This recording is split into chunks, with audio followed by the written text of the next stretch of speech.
Good morning, good afternoon, and good evening, guys, based on the time zones you all are coming from. So, my name is Neeraj Keria, and I have been working in this IT industry for more than 10 years now. So, the main agenda for today's session would be we'll be discussing on what exactly is a robot framework in Python.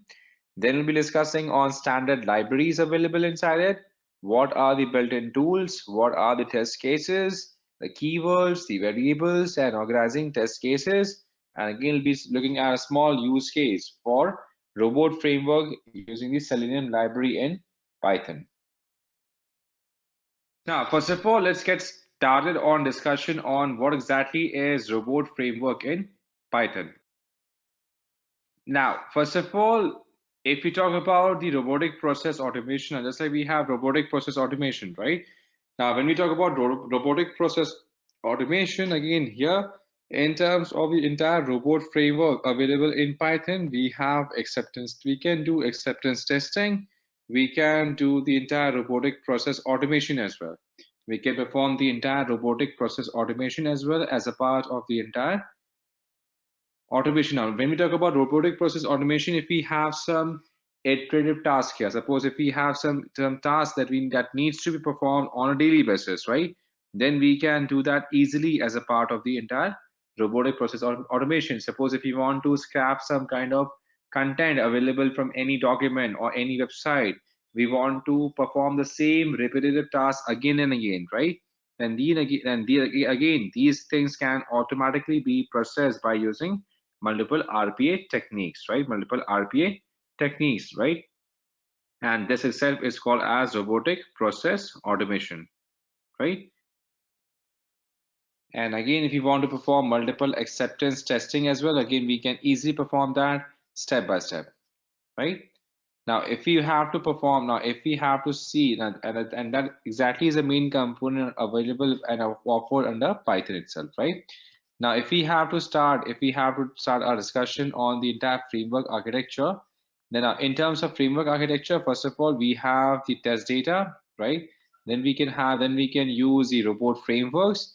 Then we use multiple test libraries inside it, and then we use multiple testing tools for conducting the entire testing use case that we had defined here, right? And then we can have the entire system up and running as a part of system under test. Now, in terms of the installation part here, again, it is much easier to install. So basically, suppose if we are using the Mac or any systems here, then we can easily get it installed using the pip libraries. And that we will be focusing on step by step as we move further into the entire session altogether. Okay, we'll see this part here once we start working on the libraries here. We'll be focusing on this part as we move further into our hands-on, right? So now, first of all, let's do understand about the standard libraries available in as a part of robot framework here, right?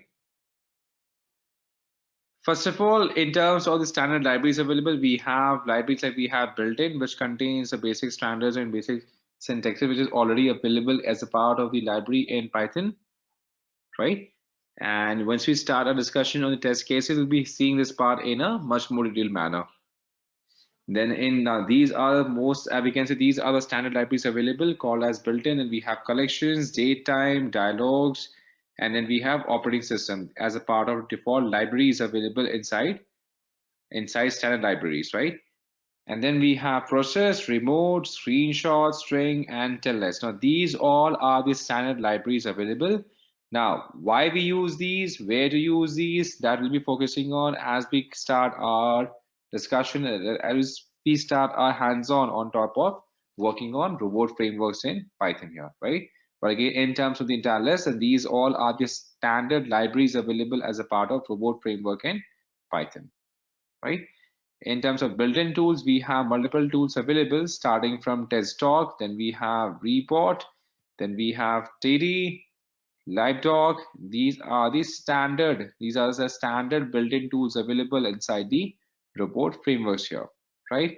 And then in terms of the test cases, then here we can perform multiple test cases inside it. Here we can perform test cases for data-driven test cases, for workflow tests, and high-level tests. For example, if we want to test out the efficiency for any given data set that we have, right? and that too in any kind of format that we have here. We can go ahead and perform and create multiple data-driven test cases, right?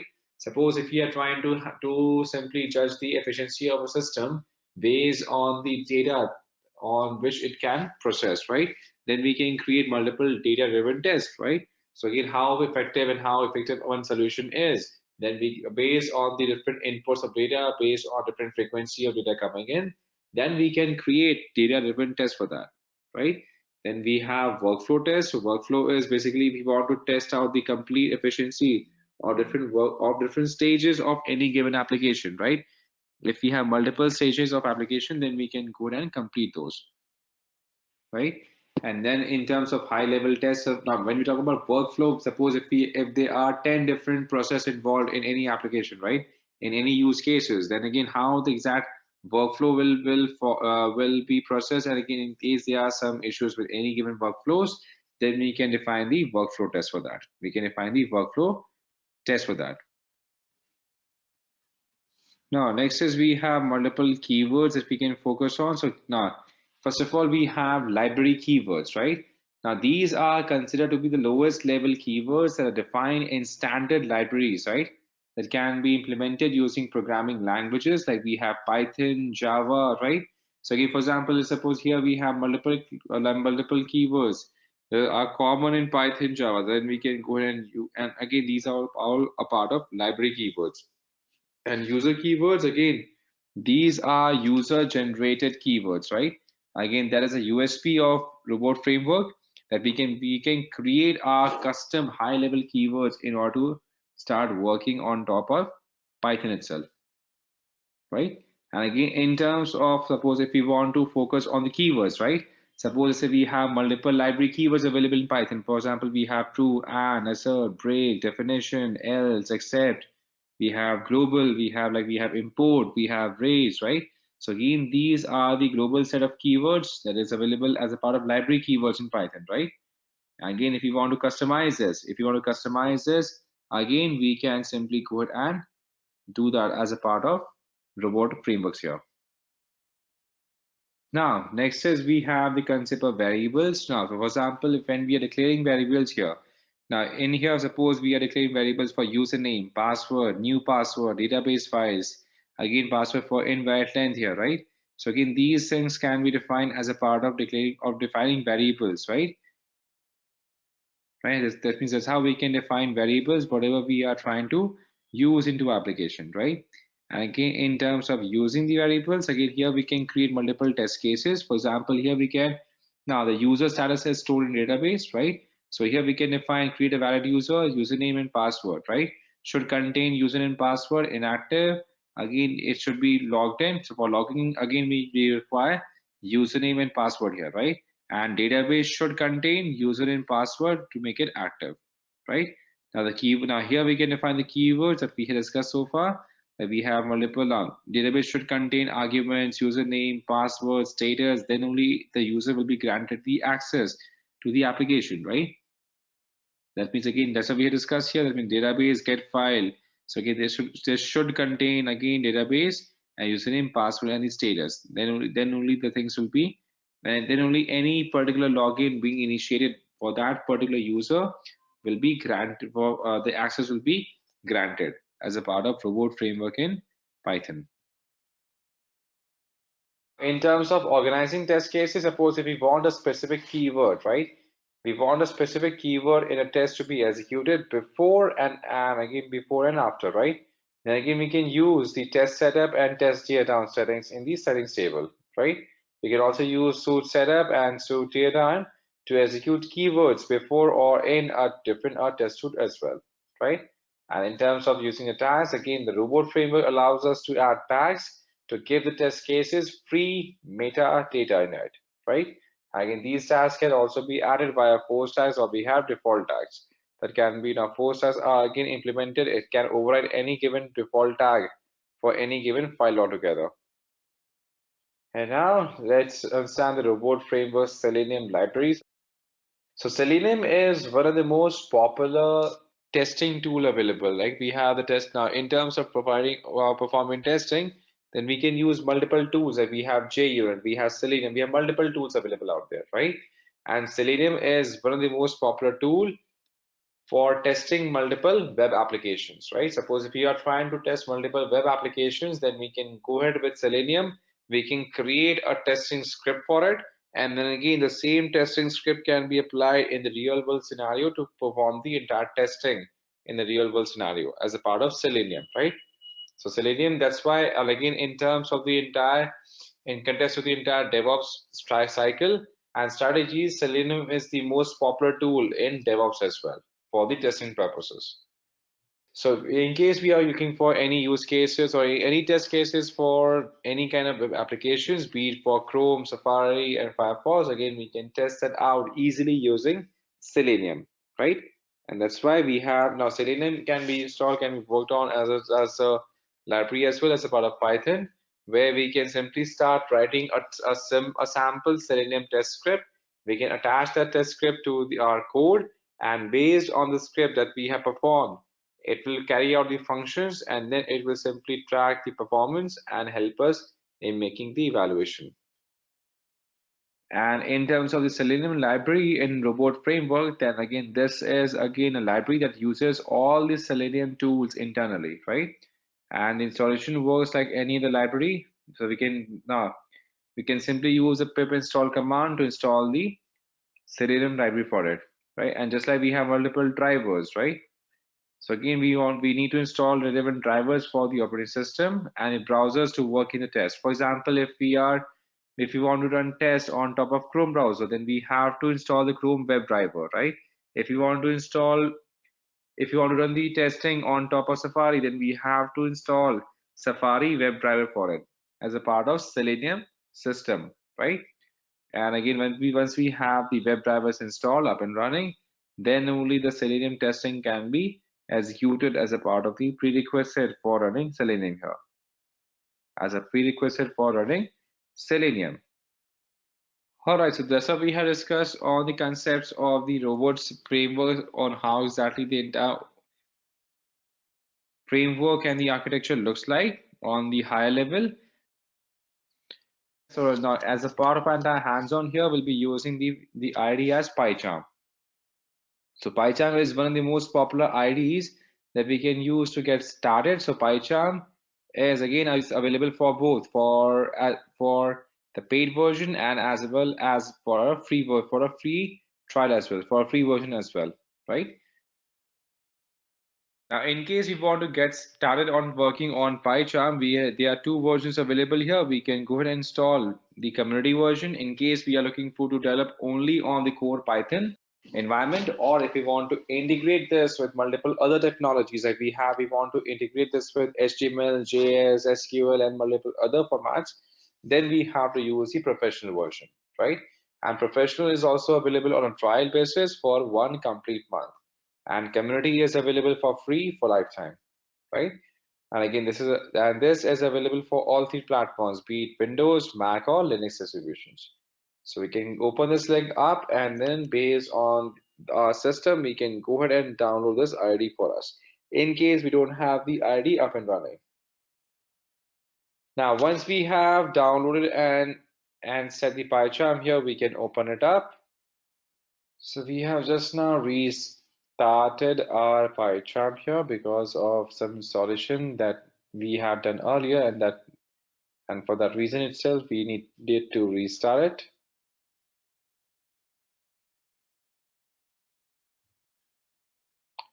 Now, before we start any particular project here, as a part of PieCharm, what we can do is we can simply click on Configure.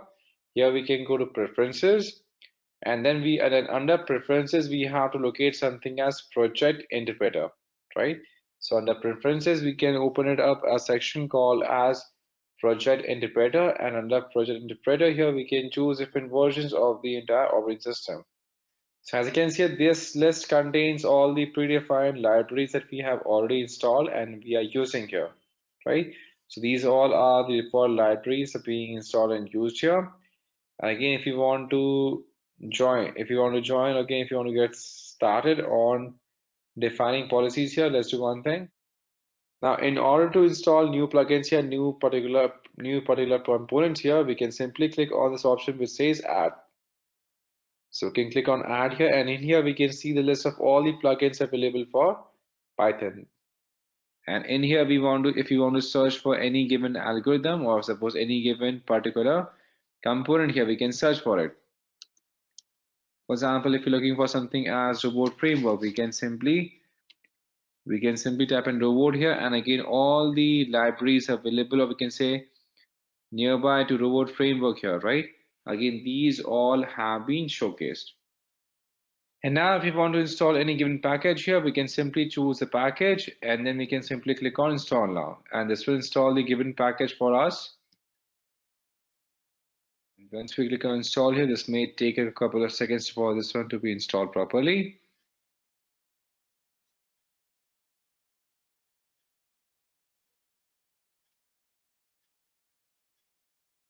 So as you can see, this entire framework has been installed here. Now, as a part of our use case here, first of all, we do have to go ahead and create one particular resource report, right? So again, for that purpose, what we can do, we can simply open up the complete resource report and then get started, right? Now, for creating that resource report here, we can simply open it up and then get started, right? So now, let me just show you how exactly to define the source files here. Let's open up a PieCharm. Now, since we already have this one already with us, we can create a new project. We can name this as Assembler 11, click on create.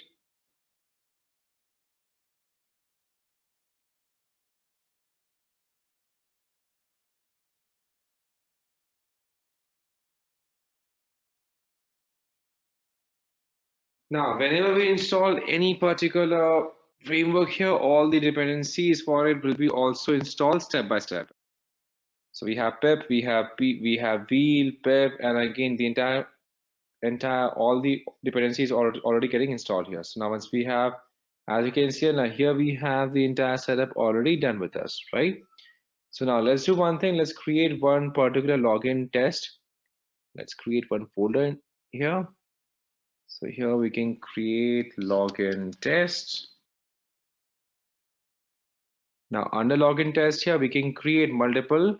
Now here we'll be creating 4 different main files here. We'll be creating the login. Now here we'll be creating the invalid login report. Here we'll be creating the resource report. And again, here we'll be creating for again, one for valid login and one for invalid login as well, right? So here we can get started on designing the, first of all, the resource report. We can first of all define the resource report. So now let's do one thing. Let's create one file inside it as well. So now once we have this one here, but again, as you can see here, now we have the entire setup for robot file available, right? Now here we can see the entire robot file available. So now for creating new robot files, here we can right click on the, so suppose here we have the folder, right? Login test. We can right click on it, and here we have new, and then we can create robot file. So now in here we are simply defining the resource report, right? Here we can define resource report. We can give this any name. And as you can see, now we have resource report available with us, right? Where we can define the multiple test cases, keywords, and again, everything as a part of the entire setup here, right? For example, suppose here we want to define the multiple variables as well, right? Here we wanted to define multiple variables as well. For example, here we want to define multiple variables. Again, in variables here, we can define the variables here. For example, let's say here we want to define the variable. For example, let's say we have keyword, we have server, right? So again, here we can define now what should be the server that we have to use here. We can define server. Now the server that we want to use here should be localhost, right? It should be localhost. And again, then we can define the port for it. For example, suppose we want this to be available on 7070, right? Or any given port here, we can define the port here, right? Same way, if we want to define the same thing for the browser, right? Suppose which browser we have to open here. Again, we can define browser. That means now the browser should be Firefox. Browser should be Firefox, or suppose if we want to run this on top of Chrome services, right? So any specific browser that we want to specify here. we can specify that as a part of Firefox, right? Same with suppose next is we want to define how much delay should happen, right? That means suppose it should be delayed or whether it should be spontaneous, right? Then we can define the delay time. Suppose we want to be spontaneous, and it can be 0, right? Now, if in case there should be a valid user, then we can define the valid user here. Suppose here we can define valid user. Now the valid user should be, now in here we can define, suppose we have Edureka as a valid user. We can define Edureka as what should be the valid username that we want to define here, right? Same way, if we want to have a valid password, we want to check for valid password as well. Again, we can define valid password, and then here we can define it. Let us just simply create a common layout so that it becomes easier for us to understand. We can keep it to mode, or we can keep it to Edureka or anything. Suppose let's say we 1 2 3, and then we can define again what should be the login URL, the welcome URL, and the error URL, right? We can define all of these different variables here. Now again, this will be dependent upon the application that we are testing here. Suppose if we want to specify and check for any given URL here, right? Then here we can specify, that means in the browser for Firefox, what should be opened up? This should be replaced by what? This should be replaced by the server that we have specified there, right? So this should be replaced by the server. Suppose if we have whatever we have specified that in server, suppose we have specified localhost and the port number, right? So it should be specified here, and then we can get started, right? For example, we had deployed our application on top of any particular EC2 instance as well, right? Suppose we have deployed our application on top of EC2 instance, and we can specify the IP here, whatever the IP, the public IP of that particular instance is, and then we can get started on top of it. We can simply do that, right? So whatever test case we want to test, we can specify the variables for it. Now again, in terms of the actual keywords here, right? For example, now in here we can define multiple keywords here. For example, here we are trying to test here we are simply trying to run the test here, right? We are simply trying to run the test here. Suppose in keywords, we can define the condition first, right? For example, now let's suppose here we can erase this up. Now in here, first of all, what we want to do is we want to open browser, right? And again, what kind of link should we open up when we are opening the browser here? We can specify now whatever we had defined under the variable. That means in the browser, what should be opened up? The login URL should be opened up, right? And again, this should be opened up where? This should be opened up in the same browser. So whichever browser we have specified, that is Firefox. It can be Chrome, it can be Firefox, right? And then we have to specify maximize Windows, or we can say not Windows, but again browser server here, right? So again here we have to maximize the browser server, the browser window, not the server, but the window itself, right? Because again we want to run the test in full screen, because again here we are simply testing out the application, the website itself, the web application itself, right? And then we can set now here we can set the Selenium delay. Suppose based on our website performance, we know that the entire website does not get loaded, like we can say spontaneously, right? There is a short delay. For example, if we open up any website, for example, if we go ahead and open up Microsoft.com,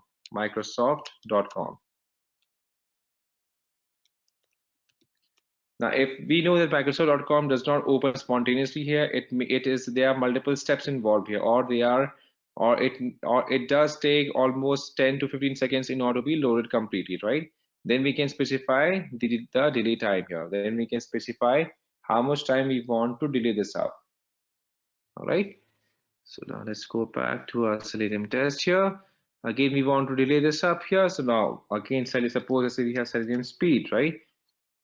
Now, once we have specified that, then we can simply define the delay time here, right?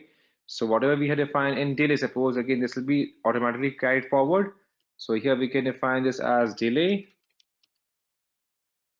And same way here, we can create another robot. Let me show you how we can create another robot here. Let's suppose here we can create one for valid login as well. We can create one for valid login.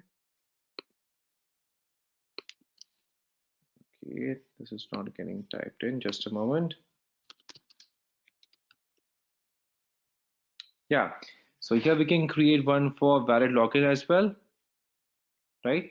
So now in here we can define one test cases, right? Suppose say here we have multiple test cases here. Suppose here for valid login we want to simply mention as valid login. And now under valid login, what should happen? Suppose here first of all, it should open the resource, right? If we suppose a resource, or we can say browser. So it should simply open the browser to login page, right?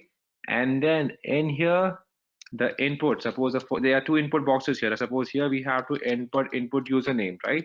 So suppose username should be, the right username was Edureka. So input username should be Edureka, right? And input, suppose if the user input password as Edureka123 that we have specified there, right? But Edureka123, right? Then if the user submits the credentials, then the credentials should be submitted here, right? And then welcome page should be opened up, right? Welcome page should be open, right? And then it should simply tear down. And then it should simply tear down, as in it should be terminated. And once the teardown happens, we should be able to close the browser, right? So same way here, we can also go ahead and create one for invalid login as well. Suppose now currently we're looking at valid login, right? Same way here, we can also create for invalid login as well, right? And same way here, we can right click on top of it. Here we can define new robot file. Suppose here we are creating for invalid login. And same way for invalid login here, again, we can define the credentials here, right? Suppose again now in terms of keywords here, we can define the conditions. For example, let's say here we can define login with invalid credentials. Login with invalid credentials should fail. And then we can define now under arguments here. Suppose here we can here we can start defining arguments.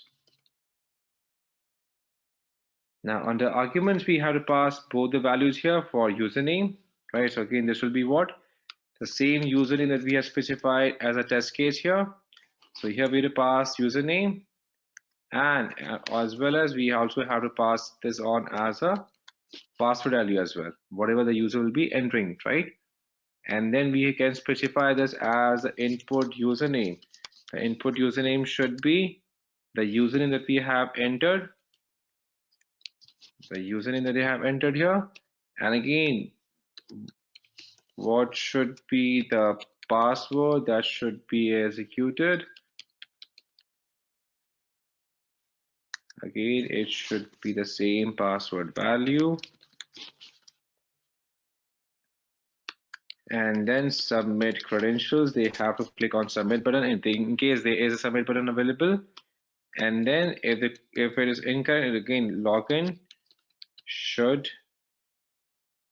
have failed,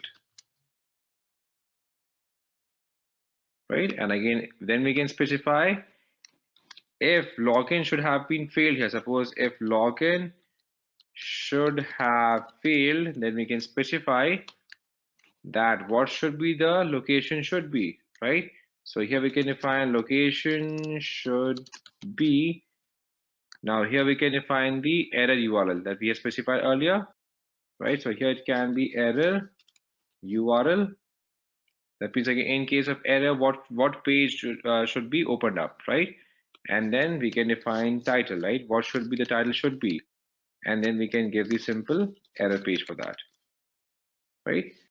So same way here we can keep on creating multiple test cases, and then we can start executing it one by one, right? In case we do have a live application. Now this is a simple use case we have seen as a part of our login pages, right? So thank you so much for joining, guys, and have a great day ahead.